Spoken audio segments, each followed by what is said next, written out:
আবারও স্বাগত ২১শে বিজনেসের সঙ্গে আছি মহিমা পলি। লেনদেনের সমাপ্তি হয়েছে ঢাকা স্টক এক্সচেঞ্জে।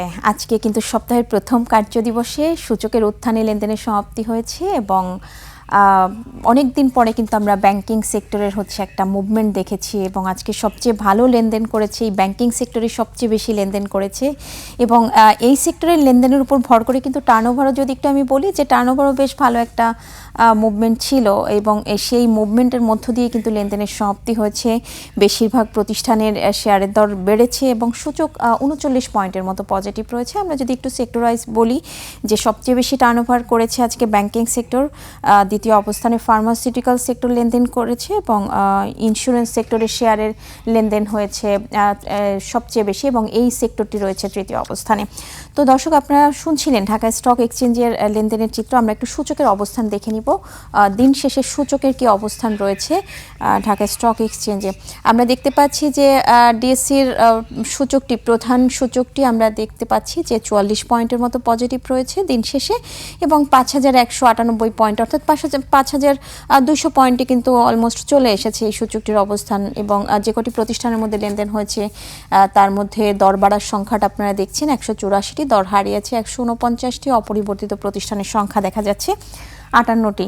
এবং টার্নওভার যদি বলি, যেটা আমি বলছিলাম যে আজকে আমরা দেখতে পাচ্ছি যে এখানে হয়তো টেকনিক্যাল কারণে আমরা একটু ভুল দেখতে পাচ্ছি, কিন্তু আমরা যেমনটা জানি আসলে ৬৩০ কোটি টাকারও কিন্তু বেশি লেনদেনের মধ্য দিয়ে আজকে লেনদেনের সমাপ্তি হয়েছে ঢাকা স্টক এক্সচেঞ্জে। তো দর্শক, পুঁজিবাজার নিয়ে আরও বিস্তারিত জানতে এখন আমরা কথা বলবো ঢাকা স্টক এক্সচেঞ্জ ডিএসসি পরিচালক মোহাম্মদ সাজেদুল ইসলামের সঙ্গে।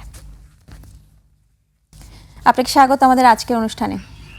জি পলি, আপনাকে অশেষ ধন্যবাদ আর ২১শে টিভির সমস্ত দর্শককে ধন্যবাদ। জি, আমি নতুন মাস শুরু হলো, আমি একটু গত মাসের একটু রেফারেন্সটা টেনেই বলবো যে গত মাস জুড়ে যদিও একটা মিশ্র প্রবণতার মধ্য দিয়ে ঢাকা স্টক এক্সচেঞ্জের লেনদেন হয়েছে এবং একটা সতর্কতার মাস ছিল বিনিয়োগকারীদের জন্য। যদি আমি একটু বলি যে সূচকও কিন্তু ১.৯৯% মতো বেড়েছে, সেখানে লেনদেনও খানিকটা বেড়েছে। তো এই মাসটা আসলে শুরু হয়েছে, তো এটা কেমন দেখছেন, কেমন যেতে পারে?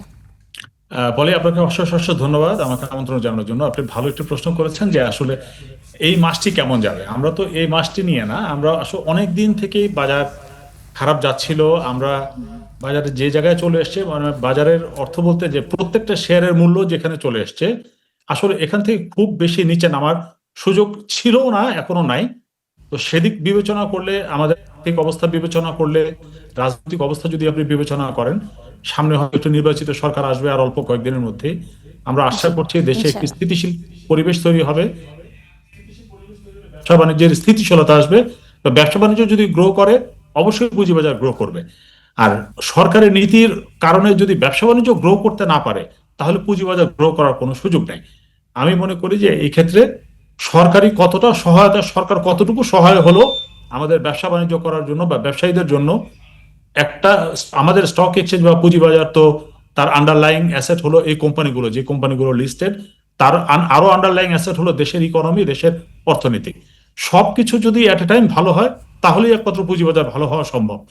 আমরা আশা করি এবং আমাদের এটি বিশ্বাস, দৃঢ় বিশ্বাস, যে নির্বাচিত সরকার আসলে দেশে অবশ্যই আবারও আমরা কাঙ্ক্ষিত পরিবেশ ফিরে পাবো ব্যবসা বাণিজ্যের জন্য, যেটির কারণ যে যার কল্যাণে হয়তোবা পুঁজিবাজার শুধু একা না, আমাদের পুরো ইকোনমি, আমাদের পুরো সেক্টর, সমস্ত ইকোনমিটাই বুস্ট আপ করবে বা ভালো হবে, সেক্ষেত্রে পুঁজিবাজারও ভালো হবে।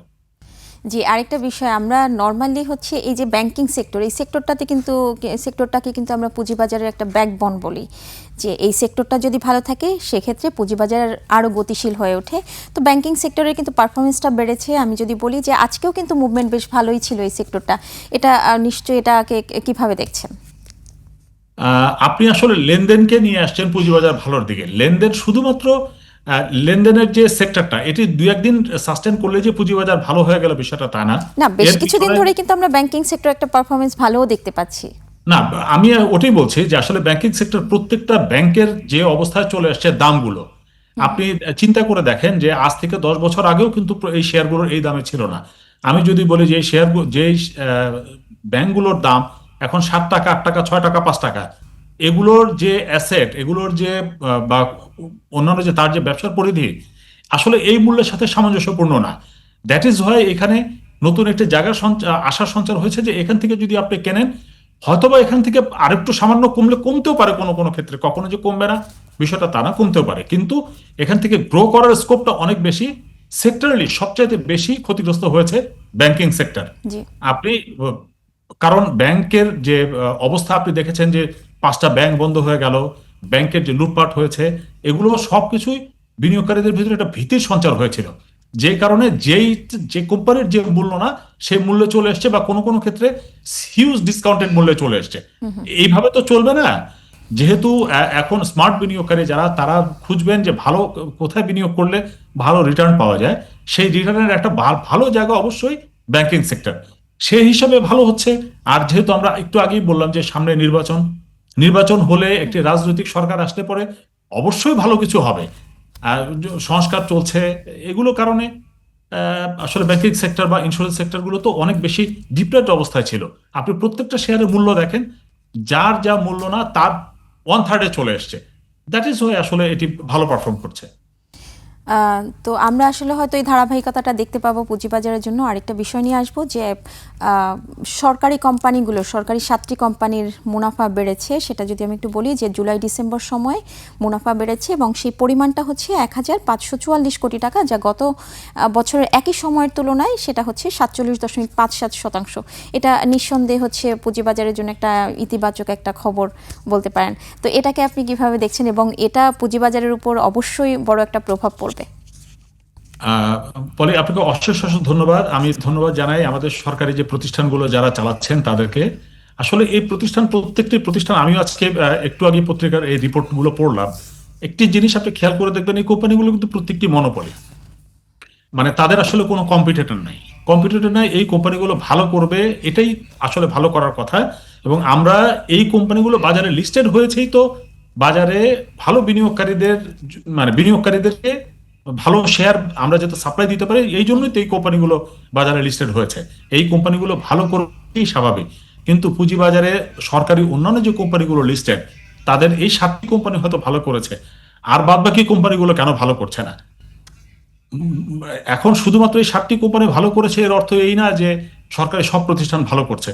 তবে আমরা সাধুবাদ জানাই এই কোম্পানিগুলো যদি ভালো করে, যেহেতু এই কোম্পানিগুলো বাজারে লিস্টেড, এই কোম্পানিগুলো নিয়ে সরকার যেন কিন্তু তত সেই ধরনের জায়গায় কোন আইসিবির রকম প্রবৃদ্ধি কিন্তু পদক্ষেপ না নেয়। কমেছে। এই জায়গাটায় হচ্ছে আরেকটা দুঃসংবাদ হচ্ছে এই যে আইসিবির প্রবৃদ্ধি কমেছে কিন্তু এই জায়গাটাতে। না, আমি আপনাকে সেটি বললাম যে এখানে 7টি হয়তো ভালো করেছে, বাট তার কিন্তু আরো অনেক, আমাদের জি। পুঁজিবাজার লিস্টেড কিন্তু আরো অনেক কোম্পানি আছে। আর সবচেয়ে বেশি আমাদেরকে যেটি মাথায় রাখতে হবে যে এই কোম্পানিগুলোর কিন্তু কোনো কম্পিটিটর নাই। যেমন আপনি ডেস্কোর কথা চিন্তা করবেন, তার আপাতত কম্পিটিটর নাই। পাওয়ার গ্রিডের কথা চিন্তা করবেন, বাংলাদেশে একটাই মাত্র গ্রিড যার মাধ্যমে এই কোম্পানিগুলো চলছে। আপনি যমুনা অয়েল, মেঘনা পেট্রোলিয়ামের কথা বলবেন, এই কোম্পানিগুলোর আর আসলে দ্বিতীয় কোনো কম্পিটিটর নাই। তারা আসলে ভালো করারই কথা, কারণ তারা যা সেট করে, যতটুকু প্রফিট তাদের করা দরকার প্রফিট করে। আর এটি তো আসলে প্রি ডিটারমাইন্ড। তো এই কোম্পানিগুলোর মতো যদি আপনি ব্যক্তি মালিকানা কোম্পানি বা প্রাইভেট সেক্টর কোম্পানিগুলো কি ব্যবসা করতে পারছে, আপনি সেটি যদি কম্পেয়ার করার মতো পরিস্থিতি থাকতো, তিতাস গ্যাসের কথা চিন্তা করেন, এরকম যদি কোম্পানি সেক্টরে থাকতো, তাহলে আমি এটা মূল্যায়ন করতে পারতাম সঠিকভাবে। আপনার আর মনে আছে কিনা জানি না, জি। আহ, এই কোম্পানিগুলো কিন্তু সবই শুধুমাত্র সরকারি প্রোডাক্ট বিক্রি করে, বিক্রির একটি কমিশন তারা পায়। এই জি। কমিশনটা তারাই সেট করে নেয়, কতটা প্রফিট তারা করতে চায়, এটি বিক্রি মূল্যটাও তারা নির্ধারণ করে এবং কমিশনটাও তারাই নির্ধারণ করে। দ্যাট ইজ ওয়াই আসলে এই কোম্পানিগুলো খুব ভালো পারফর্ম করবে না বিষয়টা কোনোভাবেই তা না, এটি ভালো পারফর্ম করারই কথা। এবং তারা যদি কখনো খারাপ পারফর্ম করে, কেন খারাপ পারফর্ম করছে এটি বরঞ্চ আমাদের দেখা উচিত। এখন আমাদের দেখা উচিত যে সরকারের এত নীতি সহায়তার পরেও, সরকারের সহায়তার পরেও সরকারের অন্যান্য প্রতিষ্ঠানগুলো কেন ভালো পারফর্ম করতে পারছে না। এটি পুঁজিবাজারে লিস্টেড হোক বা পুঁজিবাজারে লিস্টেড নাই হোক, যেহেতু আমরা লিস্টেড কোম্পানির কথাই বলি পুঁজিবাজারে, এখানে অনেক আরো কোম্পানি আছে যারা ভালো পারফর্ম করতে পারছে না।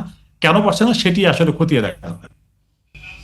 আরেকটা বিষয় আমি একেবারে সংক্ষেপেই জানতে চাইবো যে এই যে বহুজাতিক কোম্পানিগুলোকে বাজারে আনার জন্য তোড়জোড় এবং রাষ্ট্রায়ত্ত প্রতিষ্ঠানগুলোকেও বাজারে আনার জন্য তোড়জোড় কিন্তু চলছিল, যেখানে 5টি কোম্পানিতে রাষ্ট্রায়ত্ত সরকারি 5টি কোম্পানিকে কিন্তু এরই মধ্যে হচ্ছে এটা একটা প্রসেসিং চলার কথা, কিন্তু এখনো পর্যন্ত কিন্তু আমরা তার কোনো প্রতিফলন দেখতে পাচ্ছি না এই বাজারে।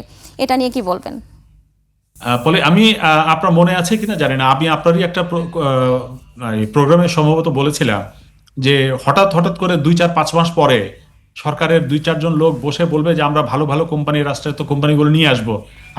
এটি মানে আশায় বুক বেঁধে একদম মানে বাকবাকুম পায়রার মতো বাকবাকুম করতে থাকবো, বিষয়টা কখনোই তা না। কারণ এগুলো নানান সময় বলে এই কোম্পানিগুলো বাজারে আসবে, বা আসলে বাজারের গভীরতা বৃদ্ধি পাবে, বাজারের জন্য ভালো, এটি আমরা খুবই ভালো করে জানি যে এই কোম্পানিগুলো এরকম লাভজনক কোম্পানি যদি বাজারে লিস্টেড হয় তাহলে বাজারে বিনিয়োগকারীদের জন্য ভালো।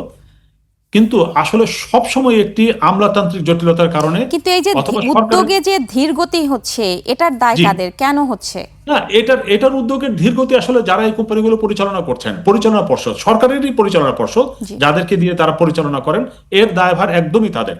শুধুমাত্র তারা যদি সদিচ্ছা পোষণ পোষণ করে যে আমরা বাজারে লিস্টেড হতে চাই, তাহলে আমি আপনাকে বললাম, আপনি গ্যারান্টি দিয়ে বললাম যে আমাদের এটি সর্বোচ্চ সময় লাগবে পুঁজিবাজারে ট্রেড হওয়ার জন্য। যেদিন তারা চাইবে যে আমরা আজকে থেকে লিস্টেড হতে চাই, তার থেকে সর্বোচ্চ 2.5 থেকে 3 মাস, এর চাইতে বেশি লাগার কোনো সুযোগ নেই। এখানে কোনো রকম ব্যারিয়ার নাই, শুধুমাত্র ব্যারিয়ার একটাই, তাদের সদিচ্ছা। এই কোম্পানিগুলো যারা পরিচালনা করছেন তারা কখনোই মানে আসলে চান না যে পুঁজিবাজারে লিস্টেড হওয়ার মাধ্যমে তাদের সমস্ত তথ্য ডিসক্লোজ হোক, বা তারা যে রাগঢাক করে চলেন। এখানে যখনই পুঁজিবাজার লিস্টেড হবে তখনই তাকে অনেক বেশি ডিসক্লোজার দিতে হয়, এই ডিসক্লোজার গুলো তারা আসলে দিতে চান না, বা এই পেইনগুলো নিতে চান না। আর এছাড়া আসলে কোনো কারণ নেই, যৌক্তিক কোনো কারণই নেই। জি, আপনাকে অনেক ধন্যবাদ। আমরা শেষ করব এখানে। আমরা আসলে আমরাও চাই যে সেই সদিচ্ছার অভাব, সেটা সদিচ্ছা থেকে নিয়েই হচ্ছে পুঁজিবাজারের জন্য কিছু করার গতি নিয়ে চলে আসুক এই বাজারের জন্য। ধন্যবাদ আপনাকে আজকে আমাদের সঙ্গে এখানে যুক্ত হবার জন্য। আপনাকে অশেষ ধন্যবাদ, আর একুশে টিভির সমস্ত দর্শককে ধন্যবাদ। জি দর্শক, এতক্ষণ আমরা পুঁজিবাজার পরিস্থিতি নিয়ে কথা বলছিলাম ঢাকা স্টক এক্সচেঞ্জ ডিএসসির পরিচালক মোহাম্মদ সাজিদুল ইসলামের সঙ্গে। এবার নিচ্ছে একটা বিরতি, ফিরছি একটু পরে, সঙ্গেই থাকুন।